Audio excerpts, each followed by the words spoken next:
class to talk.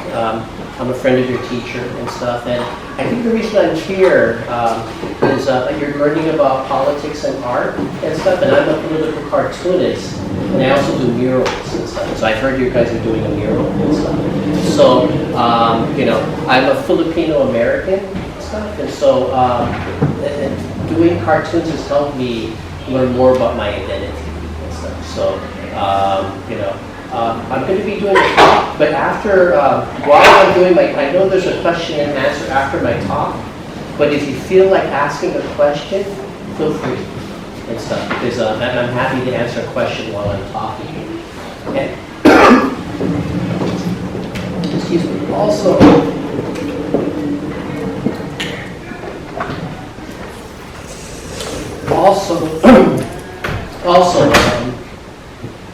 you know, I'm pretty liberal and stuff, so most of my cartoons will have progressive artists and cartoonists. But I don't mind if any of you are conservative, and if you want to know some conservative cartoonists, just ask me, and I can mention some of my favorite conservative artists and stuff too. So, but this will be mostly, you know, more progressive artists and stuff. So, yeah. So, let me go here. So I did editorial cartoons. I started in the year 2008.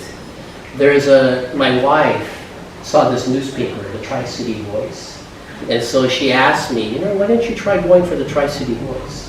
And so I did. I sent an email to them, and I was surprised when they answered back. They actually wanted me to do cartoons. And so I did cartoons for the Tri-City Voice for 3 years and stuff, and it was a lot of fun. That was my first chance in doing editorial cartoons and stuff, and then, yeah, I had a lot of fun. The Tri-City Voice is in East Bay, so it does Fremont, Milpitas, Hayward, Union City, and stuff. And so that was a wonderful experience for me, and I grew to love doing editorial cartoons. So editorial cartoons is where the cartoons are on the editor's page. And so editorial cartoons are always going to be political. So it's not like Charlie Brown. It's not going to be fun. Or it's, you know, it doesn't have to be fun. It has to be to make a point and stuff.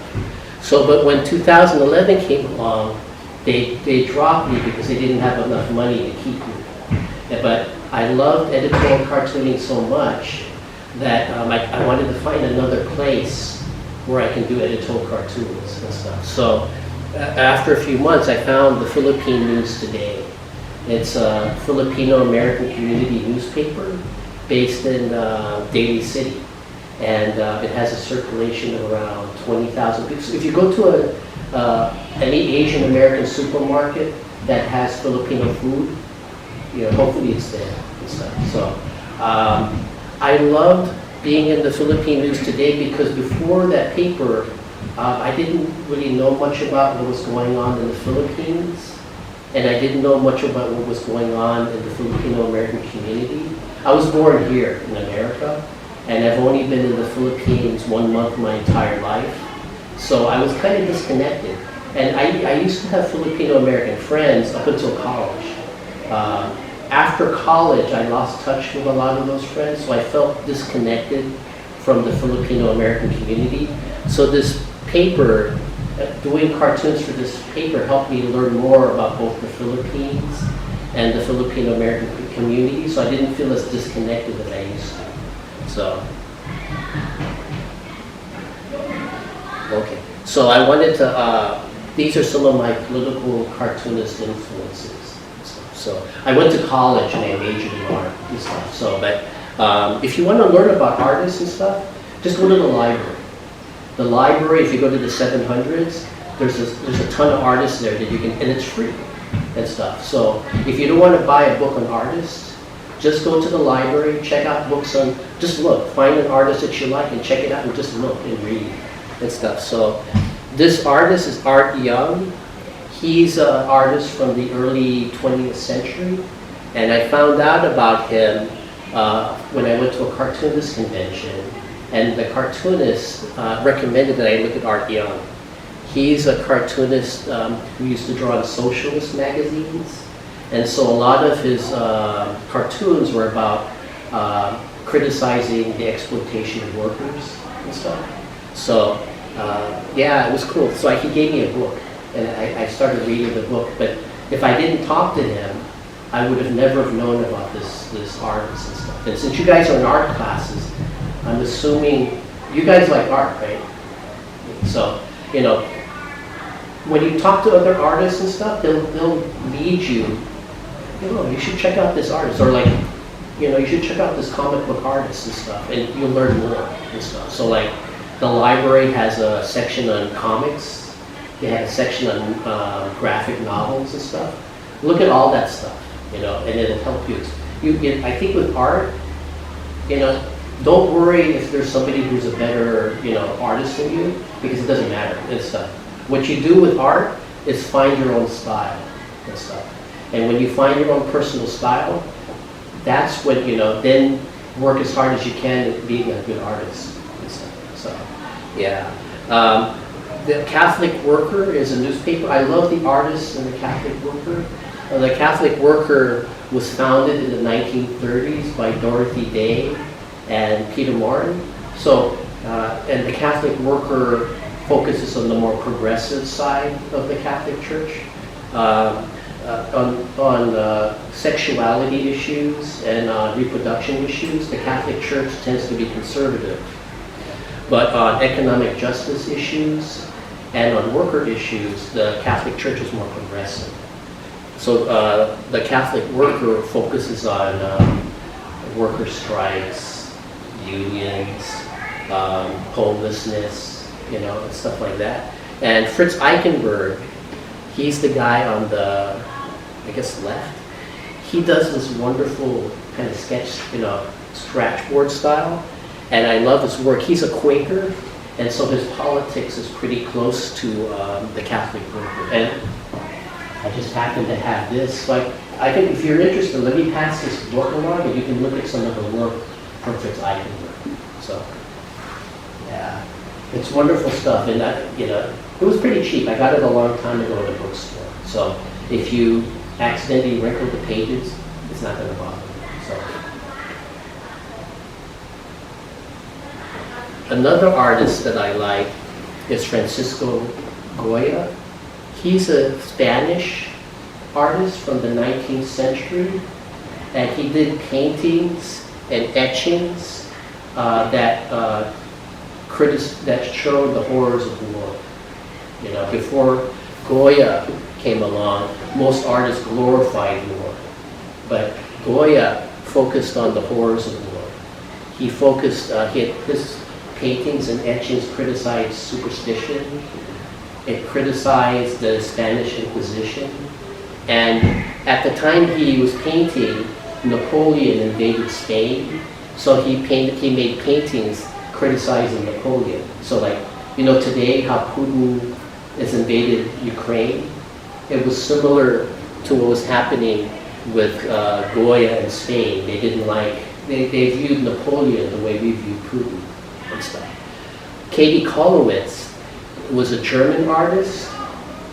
She didn't paint, she mostly did drawings and etchings, and her drawings and etchings focused on the poor and the marginalized in Germany and stuff. So when Hitler and the Nazis came to power in Germany, they fired her from her teaching job at a university, and they stopped her from showing her art. But because she was famous, they couldn't kill her and stuff, but they wanted to keep her quiet because they knew she was a critic of the Nazis and stuff. So this is Katie Collins, so I can pass this along. She doesn't do paintings, but she does, charcoal. She does, mostly drawings and stuff. So. Yeah. I showed it to them at the beginning of the school year, but I don't know if they remember. Oh, okay. And the bottom, And the bottom artist is Neil DeLorcon. I only discovered him maybe 2 or 3 years ago. He's a famous Philippine artist. And he, during the 1970s, he made paintings and drawings that criticized the Ferdinand Marcos dictatorship. And he also, it also criticized the human rights abuses in the Philippines during the martial law period and stuff. So, yeah. So, are you all first generation Americans? Are your parents from another country and you're here? Were you all born here or were you born in another country? I was born in India. You're born in India? So, is the government in India similar to what was going on in the Philippines? Actually, like, I was just born there for like a year, and then, like, when I was still a baby, we just moved. Oh, So I really don't know. you don't know? Oh, okay. Yeah. Okay. So, okay. Well, I was in a similar situation as you. I was born here, so I didn't really know anything that was going on in the Philippines. And so, in the beginning, when I started doing my political cartoons, I had to learn, right? So to learn about issues in the Filipino American community, I went to protests, and I talked to activists, and I asked them, why are you protesting? What's going on in the Filipino American community? And they talk a lot because they want people to be involved in an issue. But after I talked to the activists, I went online and I fact-checked because I wanted to be sure what they were telling me was true. But it turned, they were very accurate and stuff. So, I grew to trust what they were saying because whenever I checked them, they were pretty accurate about what the problems were in our particular community. And so I think, whenever you read something, make sure you check with another source to make sure that the facts that you learn are right and stuff, because there's a lot of disinformation going on and stuff. So just do that and stuff. So these are the sites that I usually, try to look for facts on. Rappler is a Philippine news site. It's been attacked by the Duterte government because they criticized Duterte, right? So, but the owner or the founder of Rappler, Maria Ressa, just won the Nobel Prize 2 years ago because she was defending press freedom in the Philippines and stuff. ABS-CBN is another news site. Bulaklak, the Philippines Daily Inquirer, the Union of Catholic Asian News. The Catholic Church is very important in the Philippines because since the martial law period, they've been strong defenders of democracy, and they've been strong defenders of indigenous rights and stuff, and so they're a very good source for news and what's going on. And they've also been critical of they've been critical of the Duterte government and stuff. So Human Rights Watch and the New York Times and stuff.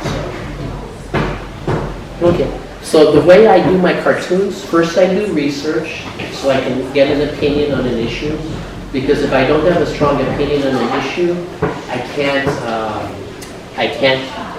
get an idea for a cartoon. Then I sketch the ideas until I get something that I like and stuff. And when I get a drawing that I like, I photocopy I use a printer to copy my drawing into Bristol board or drawing paper and stuff. So, and then I use a brush to outline the drawing. And then I use a crow-quill pen to crosshatch. And then after I crosshatch, I take my cartoon and I scan it into the computer. And then I use Photoshop if I want to add collage and stuff. So, yeah, so do you have any questions about that? Or no? Okay. So, okay. So see this? So I do with the brush and stuff, the outline, then I use the crow-quill pen to crosshatch. And then, see the background? It's just the sidewalk.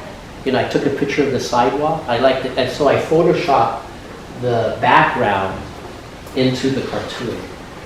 So, yeah, and so this particular thing, one of the issues in the Philippines is that the indigenous people in the Philippines, they live in, their land that they live in has a lot of natural resources, but multinational corporations and mining companies want those natural resources. So some companies have been getting paramilitary forces to try to drive out the indigenous people. And so there's been a lot of human rights abuses due to that. And one of the things that's going on is they're not just trying to drive them off their land. There are schools that the indigenous people have in that area. And so they try to, they've been driving students off the schools. And they're also, some teachers have been killed because of that. The indigenous people want the, they value education. One, because if they have an education, you can defend your rights. And they also want, the indigenous people want their children to learn about the history of their people, right? So there's a lot of issues with that, and it's ongoing now and stuff. So that's one issue. But yeah, pen and ink, Photoshop, and then I send it through when I used to work in the paper, I never saw my editors. All I did was email them the cartoons and stuff. So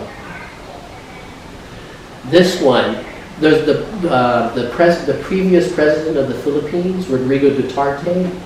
He had a policy. He started a drug war where he allowed the police to have impunity to kill people who were only suspected of crimes. So, and if the police weren't around, he told the citizens, if you suspect somebody of a drug crime, you can kill them yourselves. So 27,000 people were killed during the Duterte administration. 6,000 were killed by police. 21,000 were killed by vigilantes. And they said that, people suspected a lot of the vigilantes were just police in disguise and stuff. So, and it's not just the police and stuff, or it's not just drug suspects. Also, I got a date here. It's not just people who criticized Duterte were also killed. So 22 journalists, 65 lawyers, judges, and prosecutors were killed. 22 journalists were killed. 10 mayors were killed. 17 vice mayors were killed. And 16 priests, ministers, and church leaders were killed for criticizing the Duterte government from 2016 to 2022 when he finally left. So, in terms of how I did this cartoon, I did pen and ink of these cartoon figures, and then I photoshopped the skull, and the skull's there, and the background is just cement and stuff that I photoshopped. And then, So, may I say something really quick for them to also retain? So all this information that Angelo gets from everywhere, it needs to be compressed in one visual impact that people will watch maybe for 2 or 3 seconds. That's how strong it needs to be, with the message plus something that Angelo does great, a little bit of humor, even if it's dark humor, but something that great picture on itself. Please continue. Thank you. Yeah, so do you have any questions right now, or, yeah. Oh wait, do you only draw political cartoons on like issues in the Philippines, or? I do stuff on American issues. It's just when Duterte came to office, I got so scared of what was going on. You can't ignore the killings and stuff, and I think the newspapers didn't stop me from doing other subjects. It's just I think I just got scared and stuff, and I thought, people got, I think for most cartoonists, when I talk to them, they focus on issues that they have the most passion. When I do my issues, I want people to know that this is a problem, right, and stuff. And I have relatives in the Philippines. I've only been in the Philippines 1 month my entire life, but I still have a few relatives there. I don't want something bad to happen to them. When the first Marcos government, do you know the history of the Philippines very well or not? So in the 1970s, Ferdinand Marcos became dictator. And when he became dictator, democracy left, and the economy tanked. People disappeared. People were tortured, and it took. And by the time he left office, the Philippine economy was just as bad as Cambodia's economy, and Cambodia had just gone through the killing fields. You know, the killing fields is where the communists killed Pol Pot and the communists. They killed anybody who disagreed with them. In the Philippines, yeah, it was bad and stuff. And I don't want the Philippines. If the Philippines goes through something like that again, Filipinos will suffer and stuff. So it scares me that this guy is going in that direction. So that's yeah. You know, you're right. I probably could do different issues and stuff. So. No, but like an artist, there is something always that calls you. And this is the path that Angelo found to express his maybe fears, his impact about this hidden world that is happening. And that's why we have artists, because there are the bridges. The message is passing visually in a way, and not only in visuals, writing, you know, it's any music, etc. So this is one of many. Continue, Angelo, please. Oh yeah, sure. We have. Are there any issues that you guys are worried about that you put in your art and stuff? Or? I think they're starting to come out little like details. When it becomes more personal, I think I noticed that some of them are showing, you know. Yeah. More. So this one is just the year before, you know, this is just where I'm showing lawyers getting killed. So in 2021, 61 lawyers, prosecutors, and judges got killed. I guess by the time Duterte left, 4 more people got killed and stuff.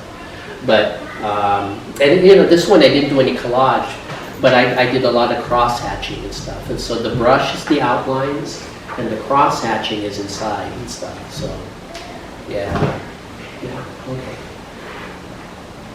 And then this one I did a lot of collage. So I did this part in here is pen and ink, but this part is all collage. So what I did was I went into Google and I looked at all the Philippine coins and I attached them to this painting and stuff. So that's Photoshop. So you go to Photoshop and then you just, you know, you guys do Photoshop, right? So you do layers and stuff. And that's how I got this drawing and stuff. And so this issue, there's a practice called endo. According to Philippine law, once a worker works for 6 months in a company, they're supposed to be a full-time worker and they get the benefits of a full-time worker. But companies are trying to go around that by, you know, they lay off the worker before they work 6 months. They wait a few weeks and then they rehire the worker again. And then they work again for a whole bunch of months. And then before the 6 months happens, they fire them again. They wait a few weeks, and then they hire. So they don't have. So the workers are not going to get the full-time benefits, even though they've been working in the company for a long time. And a lot of activists are trying to end that practice. So what? And the president, Rodrigo Duterte, when he came into office, he promised he would end that. But when the bill came along to end it, he didn't sign it and stuff. So this, you know, for a lot of people, they feel this is very exploitative of workers in the Philippines who are not getting the benefits that they should get for working in a company for such a long time and stuff. So, yeah, but this was, it was a sad stuff, but it was fun to do because I like doing the layers with Photoshop and stuff. So, okay. Filipino Americans. So as well as the Philippines, I do stuff on Filipino, but I tend to do stuff on the more marginalized groups of Filipino Americans. So for this one, a lot of Filipino Americans are nurses or caregivers. So when the COVID hit, we were hit hard and stuff. So in 2021, I guess, Filipino American nurses, they make up 4% of all the nurses in the United States. But over 25% of the nurses who died of COVID in the United States were Filipino American nurses. And that was because Filipino American nurses were more likely to work in intensive care units where they could be exposed to COVID and stuff. So, and then for this one, I just, you know, they were picking up a whole load. There's a shortage of nurses around the world. And Filipino nurses and I think Indian nurses are trying to fill the shortage of the nursing shortage and stuff because so a lot of nurses, they get paid more working overseas, and so they go overseas.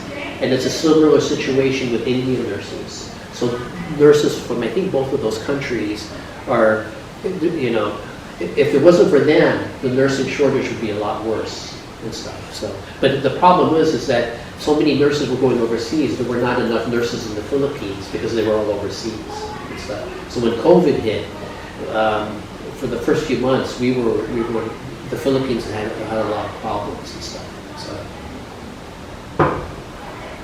yeah. And the other issue is that during the pandemic era, Filipino Americans, like other Asian Americans, were struggling through a rise in violence and discrimination against Asian Americans. So I guess according to this group, Stop Hate, AAPI Hate, from March 2020 to December 2021, over 11,000 hate incidences were recorded and stuff. And I don't know if it's gotten better since then, but there was a period where there was a lot of discrimination and violence against Asian Americans. But in my cartoon, I'm trying to show that this isn't new. Throughout American history, there have been periods of violence and discrimination against Asian Americans. So in the 1860s and 1870s, you know, there was a lot of discrimination against Chinese Americans. And this led to the Chinese Exclusion Act of 1881, where they wouldn't allow Chinese immigrants to come to America. And Frederick Douglass, the abolitionist leader, he spoke up for Chinese Americans because he saw that the racism against Chinese Americans and the racism against Black Americans was basically the same. The Watsonville riots occurred in 1930 in Watsonville, which is just south of Santa Cruz.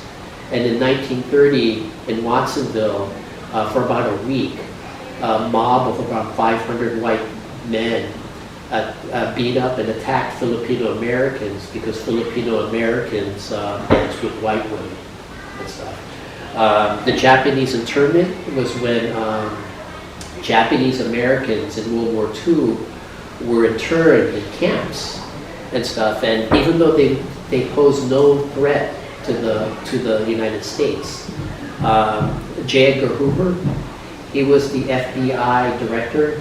He told the president that the Japanese Americans were not a threat to the country, but they were still put in concentration camps. So it had nothing to do with security, it just had to do with racism, because the Japanese Americans looked like the enemy and stuff.